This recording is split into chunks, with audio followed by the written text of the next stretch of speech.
हरिओम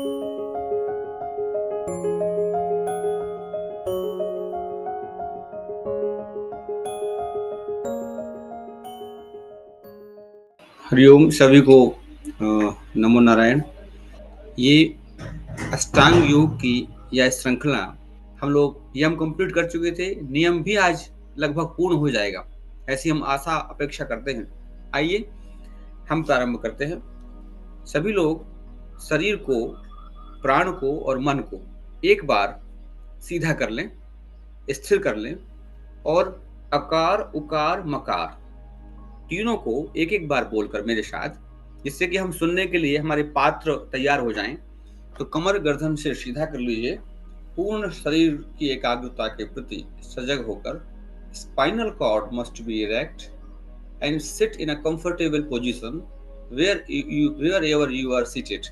आप जहां पर भी बैठे हैं, कुर्सी पर, पलंग पर, सोफा पर, बेस में, ग्राउंड पर, seat comfortably and feel relax. Stretch your spine, relax your shoulder, close your eyes, feel relaxed. Relax your body weight on the floor, smiling face. Shift your consciousness from body to breathe. Long exhale and deep inhale. Now concentrate on your mind. Shift your consciousness at navel region. At navel region, मन को एकदम शांत रखते हुए अपनी नाभि पर ध्यान को ले जाएं। नाभि पर ध्यान को ले जाएं। श्वास गहरी लीजिए और लंबी छोड़िए। श्वास प्रश्वास के साथ हम अपने शरीर में स्थित वात दोषों के शुद्धिकरण हेतु एक बार अकार मंत्र का उच्चारण करेंगे।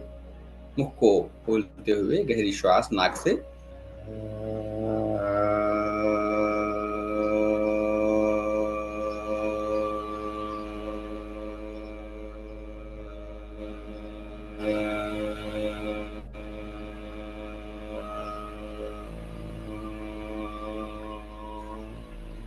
अपनी चेतना को हृदय कंठ से लेकर एक बार उकार मंत्र पित्त दोषों के शांत और शमन के लिए गहरी श्वास।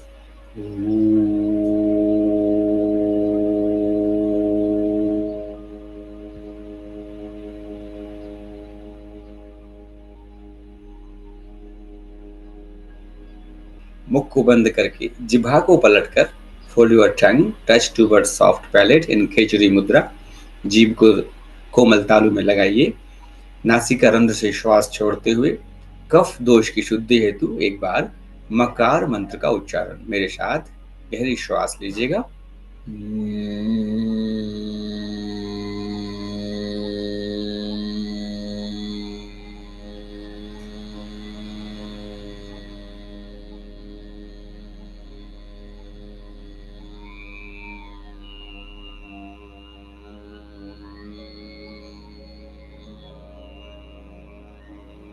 अब वात पित्त कफ तीनों दोषों को संतुलन के लिए, सामान्य अवस्था के लिए एक बार ओमकार गहरी श्वास।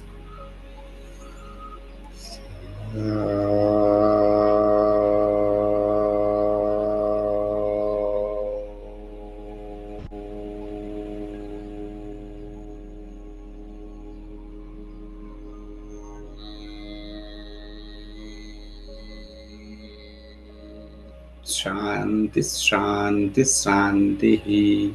हरि ओम। नाउ नमस्कार मुद्रा। Rub your palms together. Warming palms. Cover your eyes. Give gentle massage to your eyes. चेहरे की और संपूर्ण शरीर का स्पर्श। Bless your whole body. Smiling face. Open your eyes. Hari ओम तस्सत्। हरि ओम तस्सत्। नमस्कारम। आप सभी का पुनः इस IUIC के मंच पर हार्दिक स्वागत है, वंदन है और अभिनंदन है। हम चर्चा कर रहे थे अष्टांग योग के अंदर नियम के पार्ट की, भाग की। कोई भी पवित्र काम, अच्छा कार्य करने के पीछे जब मंगलाचरण होता है तो हम लोग मंगलाचरण में अपने आप को शुद्ध करते हैं, शुद्धिकरण करते हैं। जैसे वैदिक कर्मकांड में भी देखते हैं, किसी भी मंगलाचरण में देखते हैं तो एक मंत्र आता है, आप सुनते होंगे सभी लोग, व्यास जी भी उसमें हामी करेंगे। अपवित्र पवित्रो वा सर्वावस्थांगतो विवा यः स्मरेत पुंडरीकाक्ष साह वायाभ्यंतरः शुचिः। तो शुचिता, शुद्धि का कितना महत्वपूर्ण भाग है वहां पर। शुद्धि क्यों आवश्यक है, शुद्धि का क्यों आवश्यक महत्व बताया गया है कि आप कोई भी कार्य करेंगे तो वह कार्य आपका किसी प्रकार से त्रुटि युक्त ना हो, त्रुटि मुक्त हो। इसलिए शुद्धिकरण, आप किसी भी काम को करते हैं, मंगल कार्य को, तो हर प्रकार से शुद्ध स्वच्छ पवित्र भावना से करते हैं, चाहे वह शारीरिक शुद्धि हो और चाहे वह मानसिक शुद्धि हो। इसलिए पतंजलि ने भी समाधि के मार्ग में प्रवृत्त होने के लिए, क्योंकि समाधि लक्ष्य है, योग सूत्र का प्रथम पाद पहला अध्याय का नाम समाधि पाद है, यह लक्ष्य है। और लक्ष्य को प्राप्त करने के लिए जो मार्ग है, योग मार्ग, उसमें शुद्धिकरण जरूरी है। प्रारंभ कर रहे हैं मंगलाचरण, तो यम और नियम वही मंगलाचरण है जो बाह्य आभ्यंतरः शुचि कह रहे हैं। अपवित्र पवित्रो वा सर्वावस्थांगतोपि वा, सभी अवस्थाओं में, चाहे वह शारीरिक अवस्था हो चाहे वह मानसिक अवस्था हो, सभी अवस्थाओं में आप यानी शारीरिक शुद्धि और मानसिक शुद्धि के लिए, व्यक्तिगत शुद्धि और सार्वभौमिक शुद्धि के लिए यम नियम का अभ्यास करना होगा। यम से आपकी सार्वभौमिक शुद्धि, सोशल प्यूरिफिकेशन, सोशल क्लींजिंग हो चुकी है, हम लोग अभ्यास कर चुके हैं। अब हमें व्यक्तिगत शुद्धि करनी है, पर्सनल क्लींजिंग, पर्सनल हमें एडिकेट ठीक करने हैं, personal attitude, personal aptitude, personal purification, स्वशुचिता की ओर बढ़ना है। तो वहां नियम है, 5 यम की चर्चा की थी, 5 नियम है। नियम में शौच, संतोष, तप, स्वाध्याय, ईश्वर प्रणिधान। देखिए, शुद्धि बाहर से हो गई, उसकी चर्चा हो गई, नियम के अंदर फिर शुद्धि आ गया, शौच संतोष, फिर वहां शौच आ गया। मतलब शुचिता को कितने बार महात्माओं ने जोड़ दिया है, क्योंकि जरा सी अशुद्धि, जैसे आपका दूध का पात्र है और जरा सा अशुद्ध उसमें कोई सर्फ, निरमा या नींबू का कोई कण भी रह जाता है तो वो पवित्र दूध को भी फाड़ देता है। किसी भी पात्र में अगर अशुद्धि रह जाती है तो पात्र में रखे हुए पदार्थ को वो अस्वच्छ कर सकता है, खराब कर सकता है। इसी प्रकार से किसी भी साधना को ग्रहण करने के लिए जो हमारा पात्र यानी मस्तिष्क है, हमारी बुद्धि विवेक है, वो पूर्ण रूप से स्वच्छ होनी चाहिए, पवित्र होनी चाहिए। इसलिए नियम का अभ्यास बहुत महत्वपूर्ण बताया गया है। नियम में हम लोग शौच कर चुके थे, जो शुचिता को इंगित करता है, बाहर भीतर की शुद्धि। संतोष हम लोग कर चुके थे, संतोष का अभ्यास हम लोगों ने कर लिया था। संतोष जो है सम्यक प्रकार से तुष्टि जो हमारे जीवन में आ जाए, जो प्राप्त है वही पर्याप्त है, यह भावना आ जाए तो हम अपने आप को संतुष्ट मान लेते हैं। अदरवाइज संतुष्ट तो टाटा, बिरला, अंबानी भी, के बड़े बड़े बिल गेट्स जैसे लोग भी नहीं हो पाते हैं, अगर अंदर से संतुष्टि की भावना ना आए तो संतुष्टि का भी, संतोष का भी भाग उस दिन हो गया था। शौच संतोष के बाद हमने तप भी कर लिया था। तप अर्थात त्याग, बिना त्याग के कोई भी शुद्धि, कोई भी त्याग के बिना कोई भी साधना सफल नहीं होती है। त्याग सबको करना पड़ता है। हम जब जन्म लेते हैं तो हमारे माँ त्याग करती है, हमारे माता पिता हमें पालन पोषण में त्याग करते हैं। हम जब विद्यार्थी जीवन में होते हैं तो हम खुद त्याग तपस्या करते हैं, अपने आप को, भविष्य को बनाते हैं। अर्थात जीवन में किसी भी वस्तु की, पदार्थ की प्राप्ति के लिए, किसी भी लक्ष्य की प्राप्ति के लिए त्याग तपस्या का योगदान बहुत महत्वपूर्ण है। आज का विषय जो है वह है स्वाध्याय और ईश्वर प्रणिधान। इन 2 बिंदुओं को हम जल्दी से करके और आपके प्रश्नोत्तरी लेते हैं। स्वाध्याय जो चौथा नियम का अंग है। स्वाध्याय 2 शब्दों से मिलकर बना है बंधु, स्वा और अध्याय। अध्याय तो समझते हैं कि अध्याय मतलब चैप्टर, पर यहाँ चैप्टर क्या, अध्याय का मतलब यहाँ है अध्ययन, स्टडी, टू स्टडी। तो किसका अध्ययन किया जाए, तो स्वा का अध्ययन। और यह अध्ययन क्यों किया जाए? स्वा मीन्स सेल्फ, स्वा मीन्स आत्म, स्वा मीन्स आत्म चेतना, स्वा मीन्स इनर कॉन्शियसनेस। हमारी संस्था का, आपकी संस्था का ही नाम है इनर चेंज। वो इनर पर ही काम कर रही है, वो पूरा स्वाध्याय ही करा रहा है। ये प्लेटफॉर्म स्वाध्याय का ही बेसिक प्लेटफॉर्म है। ये आपको स्वाध्याय ही करा रहे हैं कि कैसे हम बैक टू पवेलियन, हम जहां से आए वहीं की यात्रा के लिए बढ़े।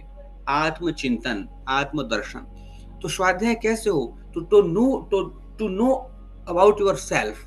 हम लोग बाहर जानते हैं दुनिया को, जब हम पैदा होते हैं तो हम बाहर को जानते रहते हैं। बच्चा पैदा होता है, बच्चा जब छोटा रहता है तो चखता रहता है, चाटता रहता है, हर चीज़ खाता रहता है। ही हैविंग अ डिस्कवरी कि वो कैसे टेस्ट करके, कैसे खोज करके जिज्ञासु प्रवृत्ति से ये क्या है, ये क्या है, ये क्या है? देखिए छोटे बच्चे पूछते ही रहते हैं हमेशा। उनके पास क्वेश्चन मार्क रहता है, ये क्या है और क्यों है? क्या है, क्या है, क्या है? What is this, what is this, what is this?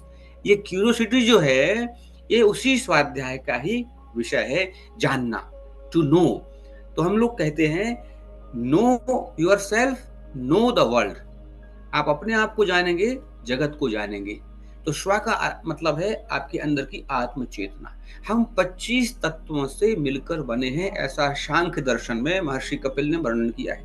भगवान श्री कृष्ण गीता में भी इन 25 तत्वों की चर्चा कर रहे हैं।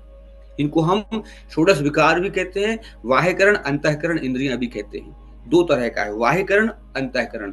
बाह्यकरण में षोडश विकार हैं, अंतःकरण में हमारी 4 अंग हैं, मन, बुद्धि, चित्त, अहंकार, ये अंतःकरण है। बाह्यकरण में षोडश विकार हैं, चाहे वो पंच तन्मात्राएं हों, पंच महाभूत हों, पंच ज्ञानेन्द्रियां हों, पंच कर्मेंद्रियां हों, फिर मन, बुद्धि, चित्त, अहंकार है।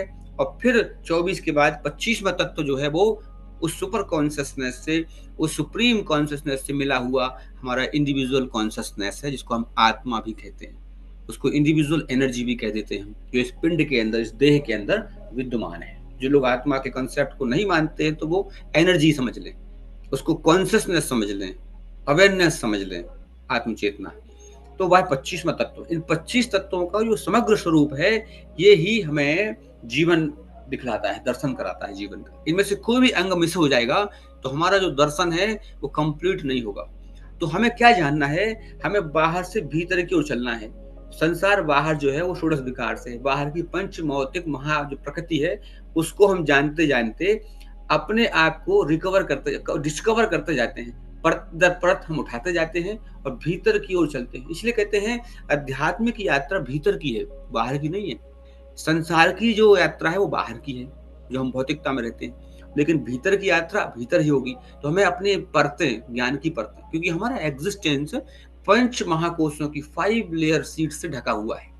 चाहे वह फिजिकल सीट हो, अन्नमय कोश हो, चाहे वाइटल सीट हो, प्राणमय कोश हो, उसके अंदर की सीट हमारी मनोमय कोश है, जो हमारा माइंड इंटेलेक्ट है उसकी सीट है। उसके भीतर विज्ञानमय कोश है, जो हमारा विवेक बुद्धि की सीट है। उसके अंदर जो है वो आनंदमय कोश है, प्लेजर सीट है, आनंदमय कोश का स्थान है। सभी लोग उसी आनंद की तलाश में रहते हैं। Everybody wants to know the pleasure. But आप बताइए, संसार में क्या सभी लोग आनंद में हैं? तो नहीं है। हमारा आनंद कितना है? पहले साइकिल पे, फिर गाड़ी पर, मोटरसाइकिल पर, फिर कार पर, फिर मर्सिडीज पर, फिर BMW पर, फिर हेलीकॉप्टर पर, फिर जेट पर, पर्सनल जेट पर। फिर कोई कोई आनंद में है क्या? क्योंकि हम आनंद को बाहर ढूंढ रहे हैं और आनंद की सीट हमारे भीतर इनर लेयर में है, जो आत्म तत्व के बिल्कुल पास है। सो यहाँ स्वाध्याय का मतलब है भीतर जानना है, हम कौन है, मैं कौन हूँ। यहाँ क्वेश्चन आता है इस तपस्या से, इस अभ्यास में एक क्वेश्चन मार्क आता है, who am I, to know who am I. हम कौन है ये जानना ही वह अध्याय अध्ययन है, to study about yourself. मैं कौन हूँ, मैं को जानना। अब जो हमारा अस्तित्व बनता है अहंकार से, मैं कारक, मैं का बोध कराने वाला, ये वही उत्तर है कि मैं कौन हूँ। तो उसको जानने के लिए हमारे पास क्या है?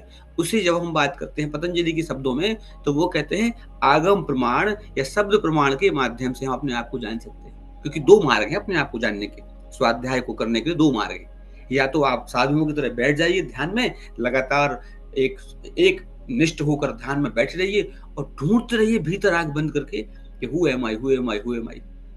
और दूसरा है, कोई मार्ग है जो है शास्त्रों का मार्ग, परंपराओं का मार्ग, ट्रेडिशन का मार्ग, गुरु परंपरा का मार्ग, गुरु शिष्य परंपरा का मार्ग, वैदिक उपनिषदिक मार्ग, जहां से कोई शब्द प्रमाण चला आ रहा है।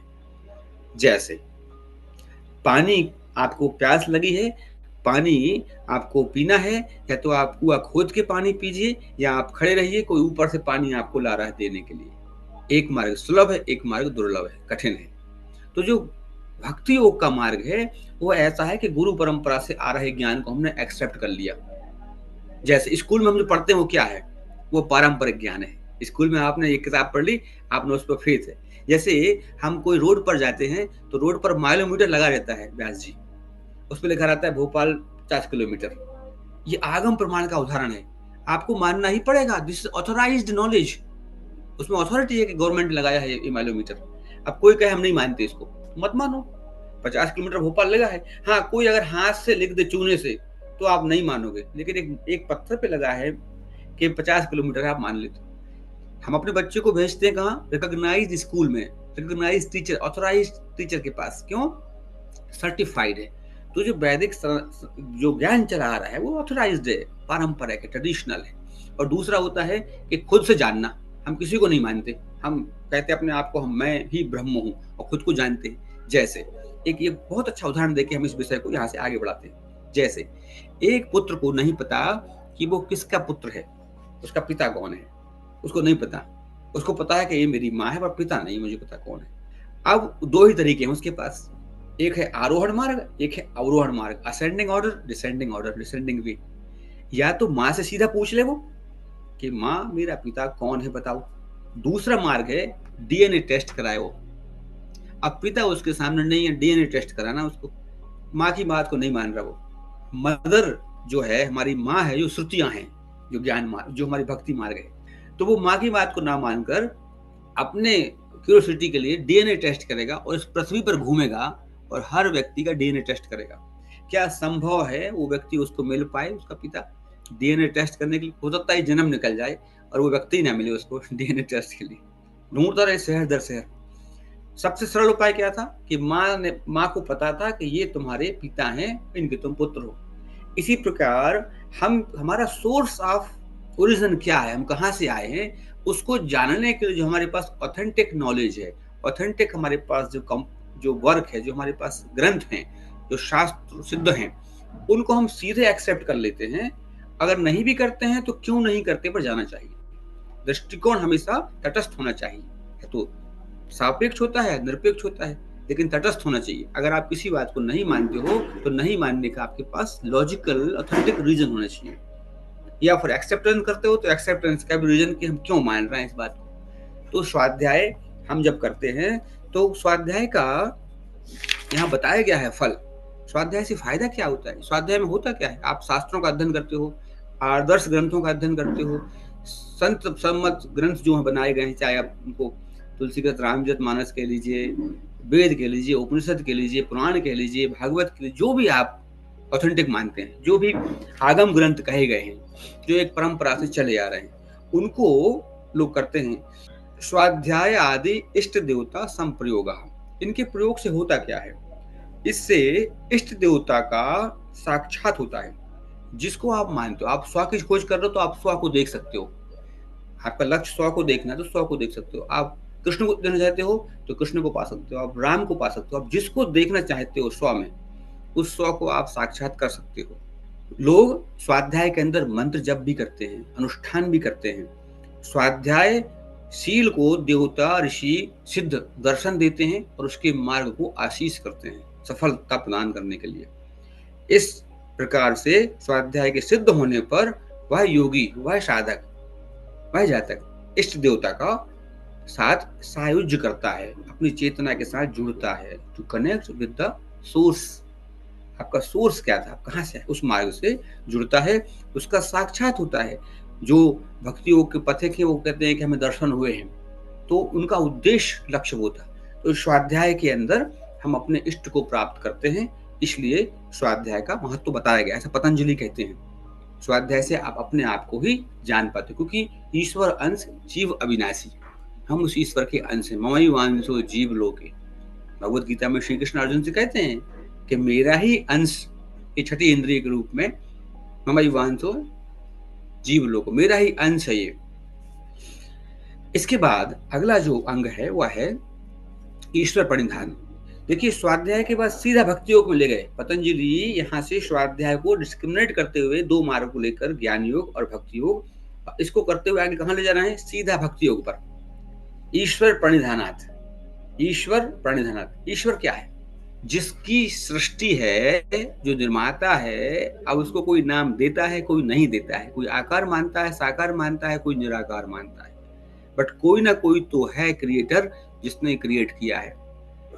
तो ईश्वर प्रणिधानात् समाधिर सिद्धिर ईश्वर प्रणिधानात्, समाधि ईश्वर प्रणिधान की साधना से समाधि सिद्ध हो जाती है। यहाँ समाधि को भी समझना होगा, समाधि का अर्थ क्या है। समाधि में दो शब्द हैं, सम और धी।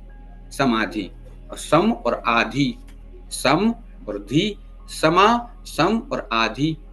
धी को समझना होगा, धी क्या है। धी यानी बुद्धि। हम लोग गायत्री मंत्र करते हैं तो कहते हैं धियो यो नहा प्रचोदयात्, उस बुद्धि को सद्बुद्धि में बदल जाए, सद्बुद्धि आ जाए, सद्विचार आ जाए, सद प्राण आ जाए, सत्य की तरफ बढ़े। तो जब धी यानी बुद्धि हमारी कैसी हो जाए, सम हो जाए, समत्वम योग उच्यते, सिद्ध असिद्ध समो भूत्वा समत्वम योग उच्यते। सुख में, दुख में, लाभ में, हानि में, जय में, विजय में, जय में, पराजय में, किसी भी स्थिति में जब हमारी मानसिक स्थिति, बुद्धि की स्थिति विचलित ना हो, विकलित ना हो, दूषित ना हो, ऐसी स्थिति को समाधि कहते हैं। गीता में उसको स्थित प्रज्ञ कहा है। ऐसी प्रज्ञ जो स्थिर रहे, स्थिर बुद्धि कहती है उसको, वह समाधि की स्थिति है जहां पर आप विचलित ना हो। ईश्वर प्रणिधानात्, ईश्वर प्रणिधान में समाधि का फल मिलता है। ईश्वर जो इस सृष्टि का निर्माता है, देखिए कोई भी चीज अपने आप पैदा नहीं हो रही है। बीज गिरा, पौधा निकला, पौधे को पोषण मिला, फल फूल के सामने आ गया। अपने आप कोई चीज नहीं चल रही है। कोई कहे कि सब अपने आप हो रहा है, तो हर चीज का कोई ना कोई निर्माता है। तो जो निर्माता है उसके प्रति समर्पण, ईश्वर प्रणिधान क्या है। ईश्वर के प्रति जिसमें आपकी श्रद्धा है, इष्ट है।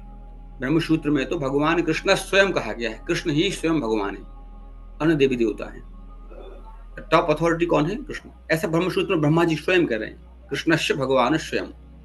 लेकिन आप जिसको इष्ट मानते हैं उसको ही मान लीजिए, क्योंकि भगवत गीता में श्री कृष्ण कहते हैं कि आप जिसको मानते हैं उसके माध्यम से मुझे प्राप्त करेंगे। भगवत गीता आपको स्वाध्याय के लिए सब सर्वोत्तम ग्रंथ है, उससे आप अपने आप को जान सकते हैं। तो प्रणिधान का मतलब क्या हुआ, ईश्वर के प्रति आपका संपूर्ण समर्पण। मन मना भव मद भक्तो मद्याजीमा नमस्कुरु मामे वसे सत्यम ते प्रतिजानी प्रजोष में। आप अपने मन को मुझ में अर्पित कर दो, क्योंकि ये मन क्या है, मनयो मनुष्याणाम कारणम बंधन मोक्षयो। मनुष्य के मन के कारण ही उसका बंधन है और मन ही उस बंधन से मुक्त कर देता है। अर्थात संसार में प्रवृत्ति के लिए भी मन उत्तरदायी है और निवृत्ति के लिए भी मन उत्तरदायी है। संसार में प्रिय मार्ग के लिए भी मन सुख भोगता है और उस सुख से जब उसको शांति संतप्त नहीं होता है तो वह उस श्रेय प्रिय मार्ग को छोड़कर श्रेय मार्ग में जाता है, क्योंकि जहां दिन है वहां रात होगी, सुख है वहां दुख होगा। तो श्रेय मार्ग से फिर प्रिय मार्ग से फिर श्रेय मार्ग में, तो मन ही। इसलिए सारे ग्रंथ देखें मन को नियंत्रण करने की विधियों पर चर्चा करते हैं।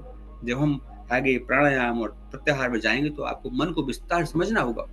भक्ति योग में भी ईश्वर प्रणिधान में क्या कर रहे हैं हम, ईश्वर प्रणिधान में अपने मन को हम कहीं ना कहीं भगवत सेवा में, भगवत चिंतन में, आत्मचिंतन में, भगवत भक्ति में कहीं ना कहीं अपने आप को लगा दे रहे हैं। This is the way to confine, to dedicated, to concentrate at the point where you stabilize the mind।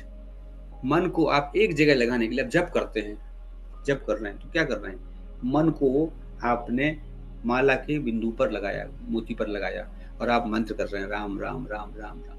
लेकिन कैसा राम करना है, हाँ कबीरदास जी कहते हैं माला फेर जुग गया, गया न मन का फेर, मन का डार के मन का। अब लोग क्या करते हैं, माला भी जप रहे हैं और ध्यान कहाँ जा रहा है, बाह्य वस्तुओं में। तो मन का मतलब है कि जब आपका मन उस मंत्र पर अडिग हो जाए तब तो वह मंत्र करना भी सार्थक है। अन्यथा वह जो प्रयोजन बनाया गया है माइथोलॉजिकल कॉन्सेप्ट में या परंपराओं ने कि जप करने से मन एकाग्र होगा, मन लगेगा, व्यर्थ हो जाएगा। तो मन जब स्थिर बुद्धि के साथ जुड़कर और लक्ष्य को साधेगा तो ये जो उपक्रम कराए गए साधना पद्धति में, जो भी मन को भगवान की सेवा करना, भजन करना, नाम जप करना, लिखना, पढ़ना, बच्चे पढ़ते लिखते हैं, भोजन बनाती महिलाएं, जो भी काम करते हैं उसमें मन पूर्ण रूप से लगता है, तब वह प्रयोजन सिद्ध होता है। तो जब ऐसा मन का हम प्रणिधानात् समर्पित कर देते हैं उस परम सत्ता के आगे, तो वह हमें समाधि की सिद्धि देता है। सोचिए, जिस समाधि की साधना के लिए पतंजलि जी बहुत सारे उपक्रम बताते हैं, क्रिया योग का, अष्टांग योग का, राजयोग का, और भी बहुत सारे, चित्त की बत्तियों की निवृत्ति के लिए बहुत सारे उपाय हैं। लेकिन यहाँ केवल ईश्वर प्रणिधान करने मात्र से समाधि की सिद्धि प्राप्त हो रही है, तो बाकी क्यों की जाए? लेकिन नहीं, क्योंकि मन इतना सरल विषय नहीं है कि आप यहाँ केवल ईश्वर प्रणिधान करने से मन आपको बस में हो जाएगा। जब आप आगे बढ़ेंगे, चित्त की विक्षेप उत्पन्न होंगे, व्याधि त्यान आएंगे, आलस्य, अविरति, भ्रांति दर्शन, अलग भूमिकत्व, बहुत सारे आएंगे, प्रमाद, आलस्य, ये सब 9 प्रकार के विक्षेप बताए गए हैं शास्त्र में, पतंजलि सूत्र में, चर्चा करेंगे आगे वाले अध्यायों में।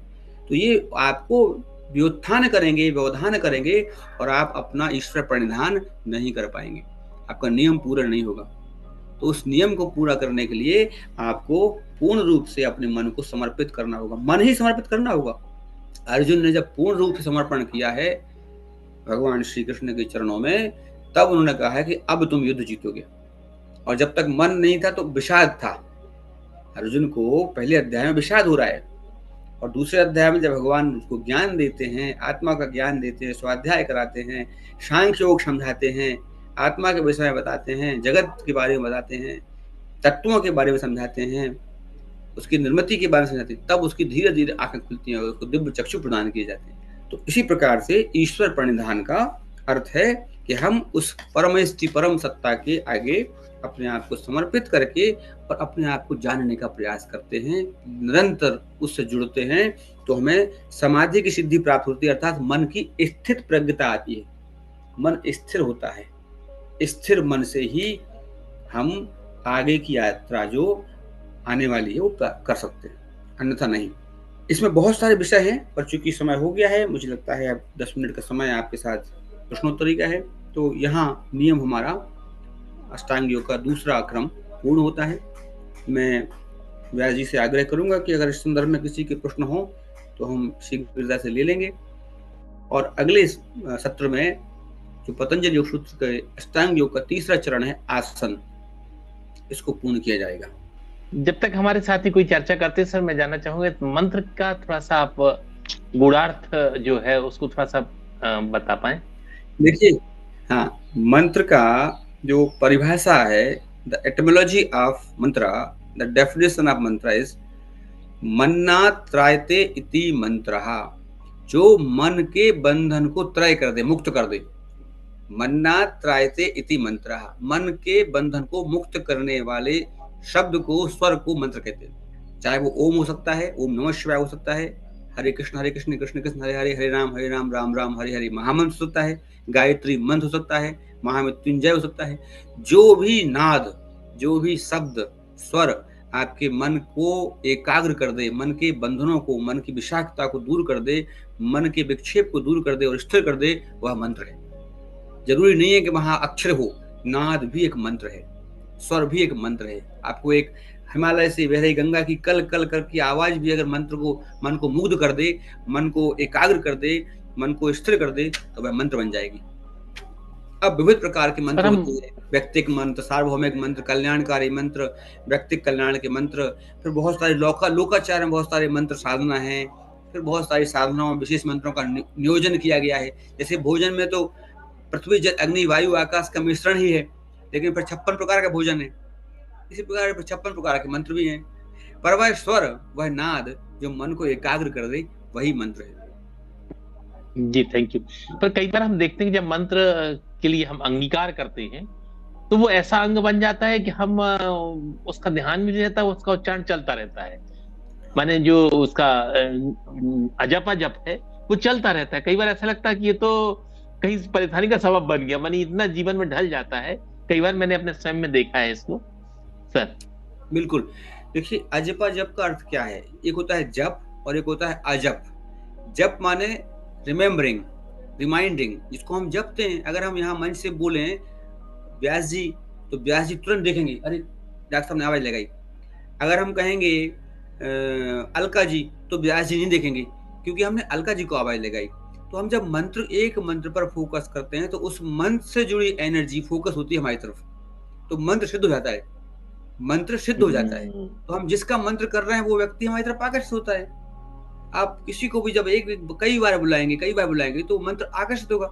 और मंत्र जब लगातार जपा जाए, जिसको जपा ना जाए, अपने आप शुरू हो जाए। जैसे श्वास श्वास में राम है, व्यथा श्वास न खोए, ना जाने या श्वास को आवन होए न होए। जब ये मंत्र अजप हो जाए, जपा ना जाए, अर्थात श्वास आ रही है राम, श्वास जा रही है राम, ओम नमः शिवाय, ओम नमः। जब ये मंत्र श्वास के साथ चलना शुरू हो जाए, श्वास जा रही है, मंत्र भी जा रहा है भीतर, श्वास बाहर जा रही है, मंत्र भी जा रहा है बाहर। जब ये अपने आप चलने लगे तो वो अजपा हो जाता है। और यही तो इसका लक्ष्य है मंत्र योग का, कि जब ये श्वास में हो जाए। श्वास जब हम लेते हैं तो एक ध्वनि आती है, आप गौर से सुनिएगा, मध्य रात्रि में उसकी ध्वनि है सो। और जब आप श्वास छोड़ रहे होते हैं तो ध्वनि होती है हम। और सोहम का अर्थ क्या है? मैं वही हूं, मैं वही हूं, अर्थात मैं उस परमात्मा का ही अंश हूं। सोहम क्या है? सोहम अजपा जप की साधना के लिए एक प्रयोग है। तो श्वास में सोहम की ध्वनि है, आप देखिएगा कभी करके, तो आपको श्वासों में आवाज आएगी, तो वह अजपा जब बन जाती है। तो श्वास के साथ जब मंत्र चलने लगे तब वह अजपा हो जाता है, जो प्रत्न रहित होता है। आगे हम आसनों की चर्चा करेंगे। कोई भी साधना जब प्रत्न सहित हो तब वह व्यायाम की तरह है, और जब कोई भी साधना प्रत्न रहित हो जाए तब वह साधना सिद्ध हो जाती है। इसमें प्रत्न ना करे पड़े, ऑटोमेटिक होने लगे, अपने आप होने लगे। आपकी नींद बिना अलार्म के खुल रही है तो आपकी साधना सिद्ध हो रही है।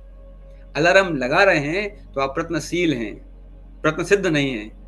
तो जब चीजें अपने आप होने लगे तब आपका साधना सफलता की ओर बढ़ रही है। अभ्यास की दो ही परिणति हैं, या तो व्यवहार में आएगा या व्यवहार में नहीं आएगा। मतलब अगर प्रश्न आ गया है तो कहीं उनको संदेह था तो प्रश्न आ गया, और प्रश्न नहीं आ रहा है तो पूरा समझ में आ गया। मतलब वहां 100% पॉसिबिलिटी है पूरा समझ में आ गया, या पूरा समझ में नहीं ही आया है। और अगर आधा समझ में आया है, आधा नहीं आया है, तो प्रश्न आएगा। तो मुझे लगता है कि सबको समझ में आ गया होगा। बहुत कठिन विषय नहीं था स्वाध्याय का और ईश्वर प्रणिधान का, और सब लोग रोज करते हैं। हम अपने घरों में, हम भारत में रोज ही स्वाध्याय करते हैं, रोज ही हम ईश्वर प्रणिधान करते हैं। सब मंदिर कहीं ना कहीं जाते हैं, कहीं ना कहीं हम आराधना करते हैं। यही हमारा स्वाध्याय है, यही हमारा ईश्वर प्रणिधान है। हम अपने माता पिता के पैर भी छूते हैं, वह हमारा ईश्वर प्रणिधान है। वास्तव में जीवन के दैनिक अंगों की चर्चा हो रही, ये हमारा दैनिक धर्म है, अमूल्य अंग है शरीर का, इसलिए वो यूं ही अंगीकार हो जाता है बातों के साथ ही। आपका कहना सही है कि इसमें कहीं कोई इतनी कठिनाई या इतनी बात हम कहीं एक्सप्लोर नहीं कर पाते, क्योंकि हम स्वयं में ही जी पा रहे हैं उसके लिए। बस यहाँ एक चीज जरूर है, स्वाध्याय करते समय जो हमने इसको विषय को वहाँ कंसाइज रखा कि हम स्वाध्याय करते हैं तो जो अन्य शास्त्र हैं या जो अभी वर्तमान में जो आधुनिक किताबें मिलती हैं उनको हम आगम प्रमाण नहीं कह सकते, क्योंकि प्रमाण 3 तरह का है। नॉलेज की कंफर्मेशन के लिए, सूचना के प्रमाणिकता के लिए 3 प्रकार से हम उसको देखते हैं। प्रमाण, जिसको हम कहते हैं न्याय दर्शन में जो प्रमाण होते हैं, जो हमारे प्रूफ होते हैं, जिनको हम प्रूवन करते हैं, वो होते हैं प्रत्यक्ष, अनुमान और आगम। प्रत्यक्ष प्रमाण तो होता है कि भाई जो हम आंखों से देखते हैं, कानों से सुनते हैं, जीभ से चखते हैं, मतलब इंद्रियों के माध्यम से, जो इंद्रियों के माध्यम से हम अनुभव करते हैं, उसको हम कहते हैं पहला प्रत्यक्ष प्रमाण। डायरेक्ट अपीयरेंस होता है, डायरेक्ट नॉलेज। आपने देखा मिर्ची कड़वी तीखी होती है, आपने चखी, हाँ मिर्ची तीखी होती है। कोई कहे मिर्ची मीठी होती है, आप नहीं मानोगे, आप चख के देखोगे, तो ये प्रत्यक्ष प्रमाण है। आप कहोगे अंतरिक्ष में ये हवाई जहाज उड़ रहा है, तो आपको दिख रहा है। आप कहोगे हाँ चिड़िया ऐसी है, तोता ऐसे है, शेर ऐसे है, तो ये प्रत्यक्ष प्रमाण हो गया, आपने देख लिया, सुन लिया, समझ लिया। लेकिन ये प्रत्यक्ष प्रमाण कमजोर है, ये प्रत्यक्ष प्रमाण पूर्ण नहीं है।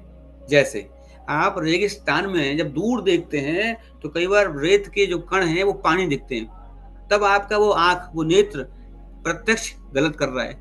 आप पहुंचते हैं वहां तो रेत मिलती है, आप फिर पहुंचते हैं फिर रेत मिलती है। तो आप अंतरिक्ष में देखते हैं कुछ नहीं दिखता है, और थोड़ी देर में आपको विमान दिखता है और फिर विमान गायब हो जाता है। तो जब विमान गायब हो जाता है तो आप क्या कहते हो, विमान है नहीं है। हमारी नेत्र क्षमता उसको देख नहीं पा रही है, हमारी इंद्रिय शक्ति उस विषय को नहीं देख पा रही है। इसलिए हमारे ये जो प्रत्यक्ष प्रमाण का जो गारंटी है वो 100% सटीक नहीं होती है। दूसरा है अनुमान प्रमाण। अनुमान प्रमाण में हम अनुमान लगाते हैं, हम कैलकुलेट करते हैं। जैसे हमने अनुमान लगाया कि कहीं धुआं उठ रहा है तो कहते हैं आग लगी होगी, हो सकता है आग बुझी हो सकता है आग बुझी हो। मिट्टी की खुशबू आती है तो कहते हैं पानी कहीं गिर गया है। अब वो बारिश का है या किसी ने सिंचाई की है, गाड़ी साहब की, किसी ने अपने गार्डन में पानी डाला है, नहीं पता, लेकिन बारिश हुई है कहते हैं। तो हम अनुमान लगाते हैं और कई बार वो अनुमान भ्रम बना देता है, विपर्य कर देता है। जैसे रस्सी को देख के सांप समझ लेते हैं तो वो भ्रम भी कर देता है, तो वो भी कम है, वो भी त्रुटिपूर्ण है। लेकिन जो आगम प्रमाण है, शब्द प्रमाण है, जो शास्त्रों में गुरुओं ने, माता पिता ने, परंपरा ने, पूर्वजों ने जो सिखाया है, वह शुद्ध है, वह सटीक है, वह आगम प्रमाण है। इसलिए कहा जाता है अच्छे ग्रंथों का सहयोग लीजिए। जो हमारे अच्छे ग्रंथ हैं, सदग्रंथ हैं, वो हमें सदमार्ग दिखाते हैं। लेकिन जो अभी वर्तमान में जो आ जाते हैं, किसी किसी की पब्लिश होकर कहीं कहीं का भी आजकल बहुत सारा पब्लिश हो जाता है डेटा। आप गूगल में देखें तो कितना सारा ऐसा नॉलेज पड़ा हुआ है जो काम का ही नहीं है, लेकिन बच्चे गूगल देख के मान लेते हैं कि ऐसा है तो है। लेकिन गूगल कई बार आपको मंजिल की जगह खाई में गिरा देता है। तो हमें विश्वास वो करना चाहिए जो प्रामाणिक हो, और प्रामाणिक है शब्द प्रमाण। आप सबको बहुत धन्यवाद।